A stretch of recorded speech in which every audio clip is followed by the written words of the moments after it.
เขาลั่นดังสนั่นทั่วโลกาว่าสาวเล่บ้านนาน้องกันดานั้นงามกว่าไผเพลงข้าวยกย่องว่าสาวเล่นั้นงามบาดใจเพลงข้าวยกย่องว่าสาวเล่นั้นงามบาดใจบอกว่าสิไปงานใดไปไผก็ขอสาวเล่บ้านนาได้ยินเสียงสายเลยอยากมาให้เห็นอยากสัมภาษณ์ตัวเป็นว่าเนื้อเย็นสิงามแต่ว่าให้รู้จักแน่ว่าสาวเล่บ้านนาให้รู้จักแน่ว่าสาวเล่บ้านนาเดี๋ยวนี้อยู่ใส่แล้วนะหรือว่ากันดาน้องนางเอาผู้ตามหาจนทั่วเขตแฝงขโมยบ่เห็นเนื้อนวลสมคำเขาลือกันทั่วแล้วเอ้ยน้องลาเจ้าอยู่ใส่แล้วน้องแล้วเอ้ยน้องลาเจ้าอยู่ใส่แล้วน้องเดินน้องออกมาปรากฏตัวอยากเห็นทุนแท้เด็ดตามเพศให้จึงได้มาตามหาแม่ยอดสีแฝดอยากมาเห็นคนซื้อแหละที่งามแท้บ่นาอยากมาฝากใจเอาไว้น้ำน้องกันดาอยากมาฝากใจเอาไว้น้ำน้องกันดาหากคุณอายนำพาอายอยากมาเป็นแฟนเด้อแล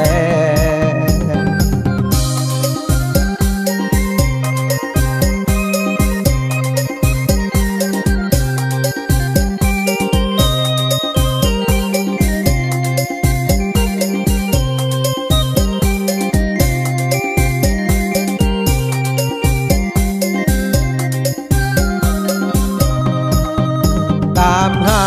จนทั่วเขตแฝงขโมยบ่เห็นเนื้อนวลสมคำเขาลือกันทั่วแล้วเอ้ยน้องลาเจ้าอยู่ใส่แล้วน้อดูหนูแล้วเอ้ยน้องลาเจ้าอยู่ใส่แล้วน้อดูหนูจะน้องออกมาปรากฏตัวจะเห็นตัวหนูแท้เด็กการได้ให้จริงอยากมาตามหาแม่ยอดสีแฝดอยากมาเห็นคนซื้อแหละที่งามแท้บ่นา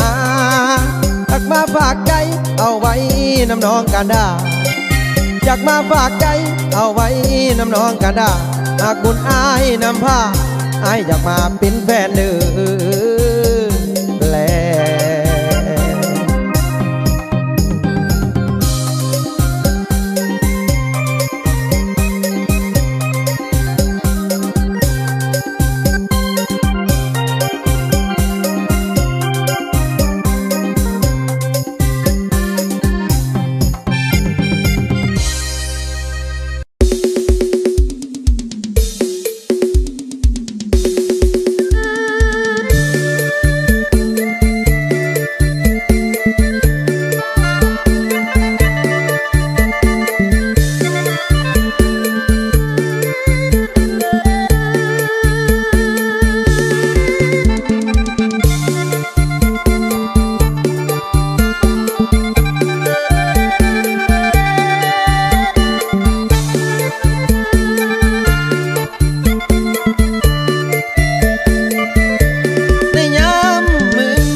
ที่อายนั้นทำผิดน้องตบตีเนื้อน้องจนว่าน้องจะหนีจากตายกินเหล้าเมามาสร้างแต่ความเสียอกเสียใจว่าน้องมาหนีอายไปสมควรแล้วได้ที่เจ้า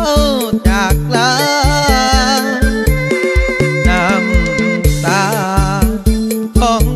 ผู้ชายกี่เมาขี้นอดน้องเจ้าตอนช่วงเมาขี้นอดแต่นาเจ้าไปบางวังพอเลี้ยวหัวหลังกลับ บมาสมควรแล้วละน้องละตัวนี่นะบ่โดนเดือดร้อนไปเถิดน้องก็ให้ไปดีเด้อละบักเราบ้องยาก็ละก่อนเด้อเนื้ออ่อนให้เจ้าสุขีกับคนใหม่สะเด้อเด้อน้องไอเองก็ลาเนื้อดองสมปองน้องจงสู้ดี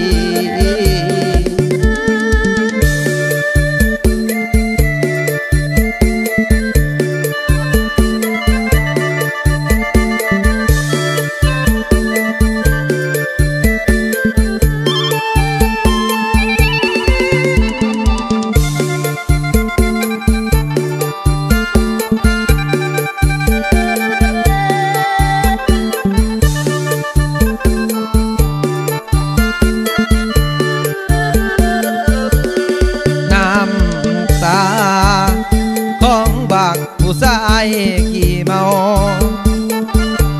ขี้นอดน้องเจ้าตอนช่วงเมาขี้นอดนะเจ้าไปวังพอเลี้ยวพอหลังกลับมาสมควรแล้วละน้องละตัวนี่นะบ่โดนเนื้อก่อนไปเถิดน้องก็ให้ไปดีเด้อละบักเราบ้องยาก็ละก่อนเด้อเนื้อทองให้เจ้าสุขีกับคนใหม่สะเด้อเด้อน้องไอเองก็ลาเนื้อทองสมปองน้องจงสู้ดี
น้องลำคาญ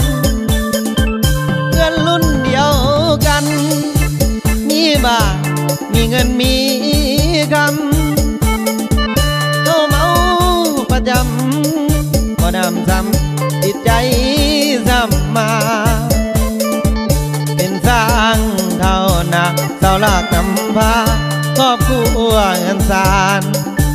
เมียพิมพ์ยอดทนมานานรบกวนเหตุการณ์ที่มันเกิดขึ้นอยู่ด้วยกันมา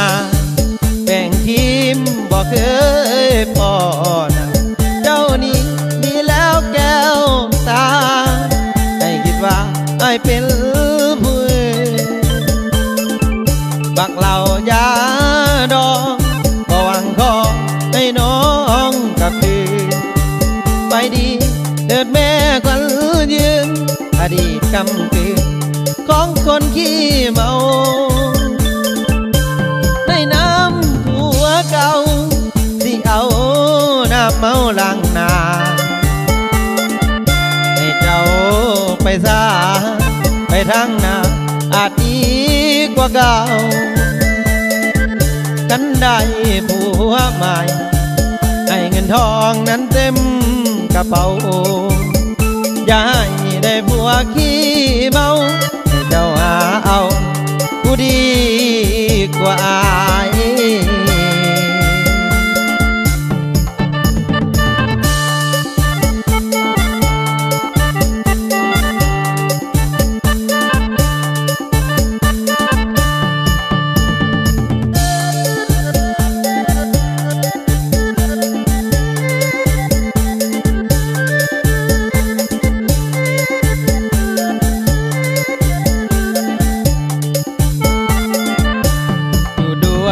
กันมา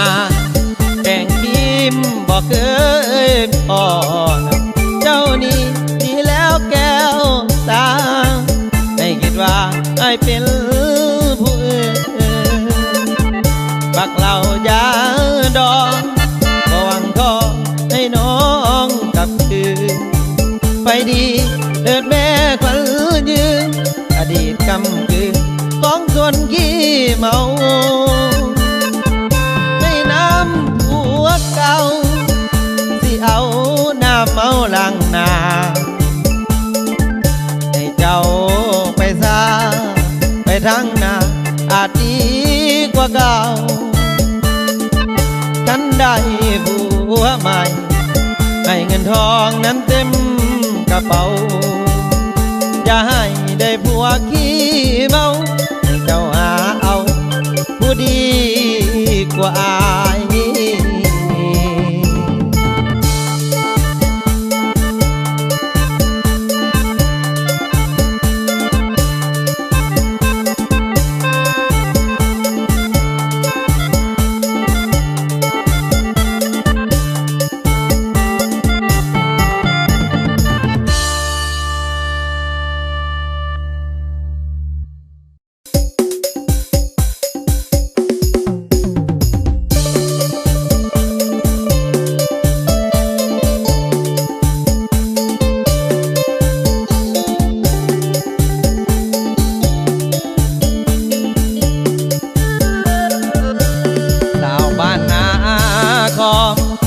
หอมแต่นอนอนี่ได้พบกับน้องคนดีวันนี้ให้อายคิดนานนัดกันแล้วล่ะว่าสิมากินเบียร์งามคำอยู่วงดนตรีนุ่มตะปอมคำอายจำอยู่เด็กวันจ้าถ้าเป็นคำแลเบิดแสงให้แห่งดีใจที่ได้พบกับน้องสามวัยที่นัดกันไว้ค่ำคืนวันนี้นัดกันแล้วล่ะว่าสิมาน้องคนดีฟ้าเปลี่ยนบอกเป็นจังสีคำเบานั่นสิมันบ่ตรงกันสวรรค์มาตั้งแกงอายบอกมาเห็นน้องนั่งกันเคียคอเมียนั้นนอกับสายคนมาเห็นว่าน้องเนื้อทองอายแทบขาดใจก็คิดฝันว่าเป็นไปได้มาขี้ใส่ใจอายแท้ละน้องก็ลานี้กายสาวนครอายบ่อยากเห็นแต่ว่ามันก็จำเป็นเนื้อเย็นเจ้ามาหลอกสายนุ่มกระปอมคำเท่านั้นก็เสียบหัวลายแต่ว่าโอ้ยแฟนบากอายคือมาลายใจหวังไปมาแทน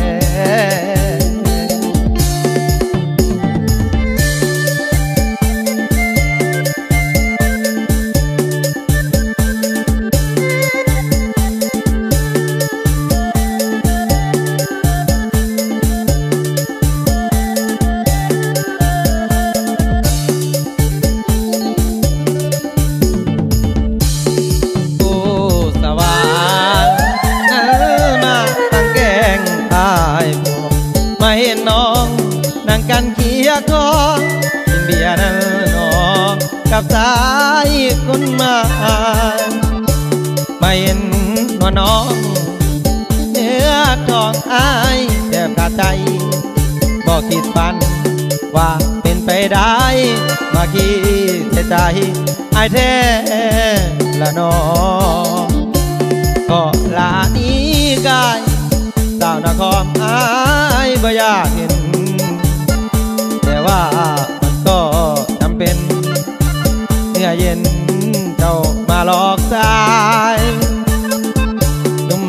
กระป๋อมคำเก่านั้นก็เสพหมดลายแต่ว่าโอ้ยแฟนบากอายทั้งมาลายใจควงไปมาแท้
แต่บางน้องนี่ใกล้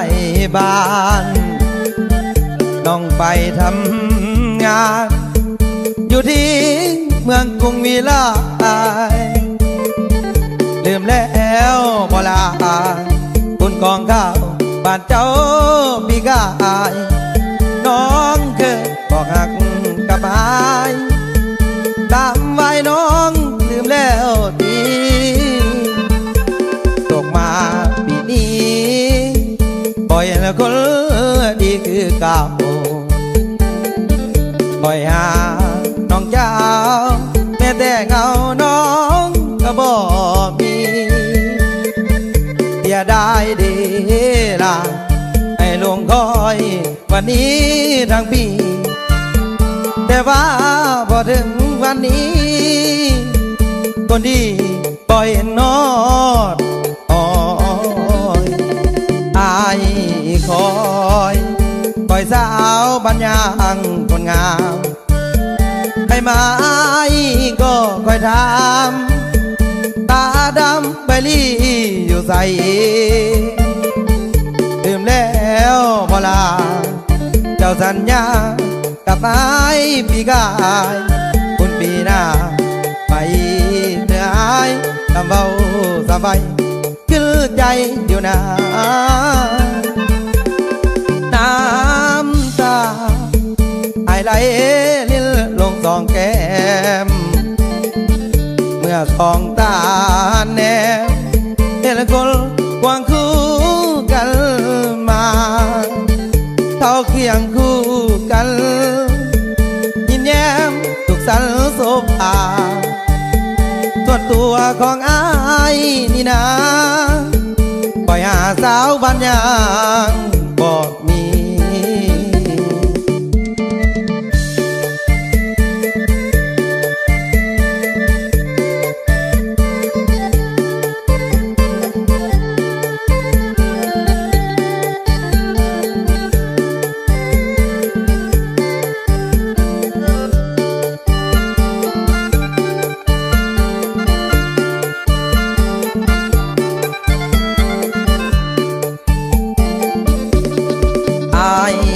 คอยปล่อยสาวบัญญังคนงามให้มาก็คอยถามตาดำใบลี่อยู่ใส่ดื่มแล้วบ่ลาเจ้าสัญญากับไอ้ปีกายคุณปีหน้ามาอีกเดือนทำเบาสบายถึง ใจอยู่นาน้ำตาไอไหลเลื่อลงสองแก้มเมื่อสองตาแนมเห็นคนควงคู่กันมาเขาเคียงคู่กันยิ้มแย้มสุขสันต์โสภาส่วนตัวของอายนี่นะปล่อยหาสาวบัญญังบอด